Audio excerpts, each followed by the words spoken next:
Bonjour.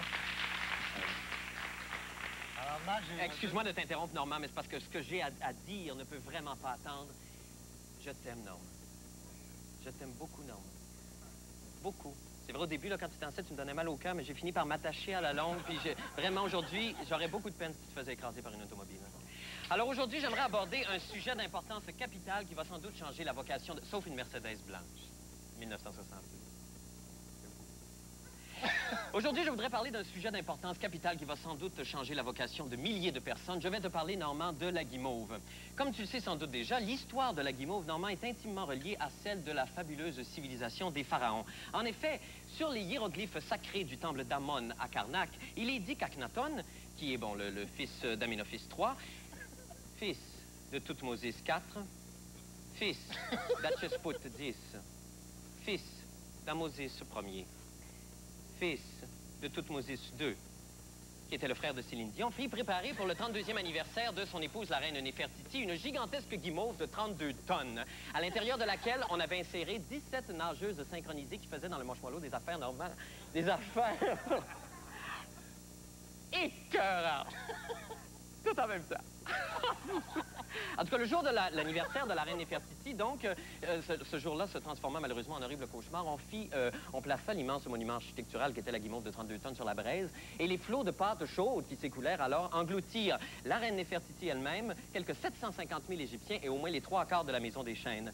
Mais quand même, ce n'est que quelques siècles plus tard, soit en janvier 1912, qu'un archéologue anglais à la recherche des restes d'un vieux pharaon pourri découvrit tout à fait par hasard les restes de la guimauve originelle et par le fait même sa recette. Sa découverte le rendit immensément riche, mais complètement fou, tellement qu'à la fin de sa vie, il ne se promenait plus, ne se déplaçait plus que dans son habit entièrement confectionné de guimauve, ce qui donna naissance à plusieurs personnages et légendes modernes, tels que le petit bonhomme Pillsbury, M. Michelin et Pierre Bourgault. Mais c'est tout de même grâce à cet architecte que le rôtissage de la guimauve est devenu le point culminant de toutes les fêtes champêtres. En tout cas, jusqu'à tout récemment, parce que hier soir, Normand, j'étais chez moi, tranquille, et j'étais en train de faire ma série de gestes obscènes pour les voisins par la fenêtre du salon. Tout se passait normalement, et tout à coup, j'ai réalisé que je n'avais jamais vu mes voisins, en 3 ans, je n'avais jamais vu mes voisins en train de faire rôtir une petite guimauve dans leur cour le soir tombé. Jamais. Et j'étais catastrophé. Et là, j'ai maudit les jeux vidéo et les sous-vêtements comestibles à saveur de kiwi qui sont les seuls responsables de cette perte de popularité du braisage de la guimauve sous la voûte étoilée. Et ça, la perte de popularité, Normand, c'est la chose... C'est très, très grave. La perte de popularité, Normand, c'est un peu comme... Ça provoque un chaos inextricable, un peu comme dans l'histoire de Sodome et Gomorrhe. Tu connais Sodome et Gomorrhe, Normand? Tu les connais vraiment? Les as-tu déjà vus? Non. Ah, attends, j'ai une photo d'eux autres. C'est absolument extraordinaire. Regarde, je sais pas si on peut voir ça à l'écran, là. Ça, c'est Sodome et Gomorrhe. Est-ce qu'on peut voir ça à la 1? Bon, je montre ça à la main. Regarde. Bon. Ça, c'est Gomorrhe, ça, c'est la fille, ça. Puis ça, ici, c'est Sodome. Bon, ça, Sodome, normalement, c'est lui qui a inventé ça, peut-être. Voilà. Je peux pas dire ça à TV, je suis trop gêné. C'est lui qui a inventé... c'est lui qui a inventé ça par en arrière. C'est lui qui aime ça par en arrière. En tout cas, voir, c'est bien cochon. En tout cas, bref, la popularité, la baisse de popularité mène irrémédiablement à la destruction totale de la planète et généralement à la fin du monde. Vous allez sans doute me dire, Marc, comment fais-tu pour tirer des conclusions aussi alarmantes? Je m'explique.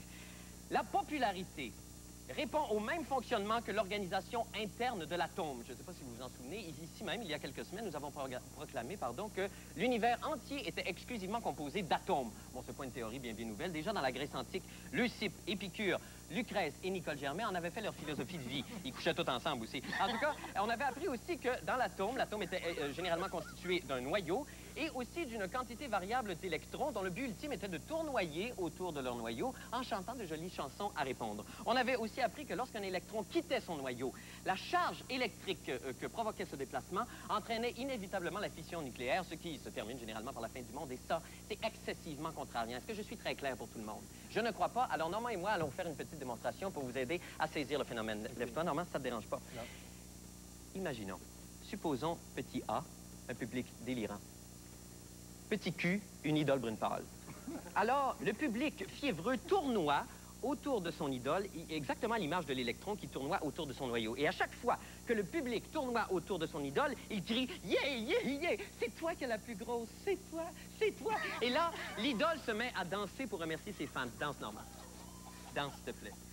Bon, parfait. Jusque-là, tout va bien. Maintenant, si un jour, l'idole omet de rétribuer son public en dansant, omet de rétribuer, Normand.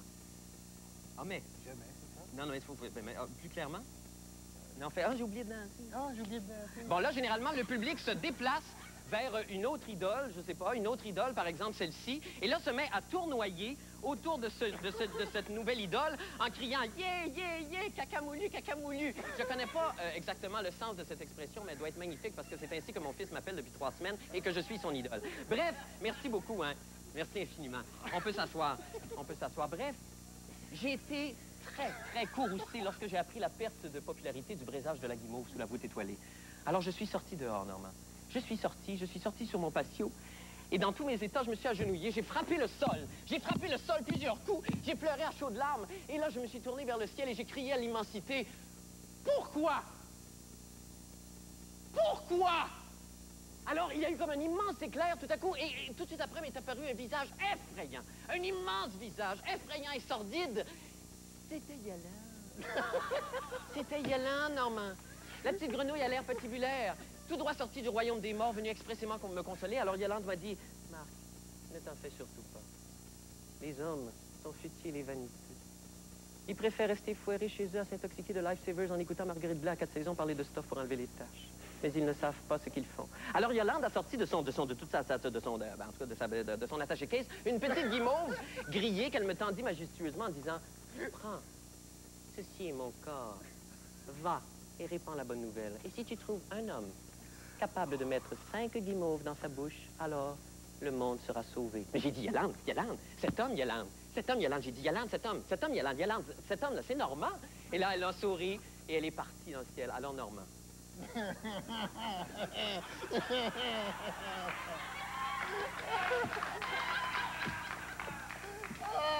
Alors, pour sauver le monde et par l'amour des téléspectateurs, j'aimerais maintenant que tu mettes ces 5 guimauves-là dans ta bouche, d'accord? Je suis pas capable. T'es capable, Normand? Non, je suis pas capable. Essaye au moins. Peux-tu le clairer, lui? Non. Pense aux gens qui t'aiment, Normand. Pense aux gens qui t'aiment. Tu l'aimes, ton public, Normand? Essaye au moins, OK?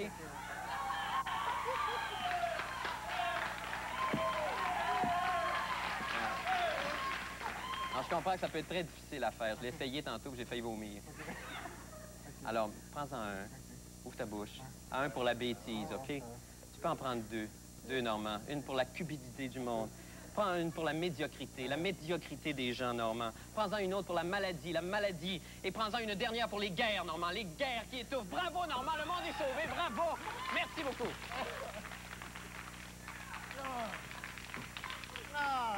Beaucoup d'admiration pour toi. Moi aussi, Max. Et que j'aurais honte. Et...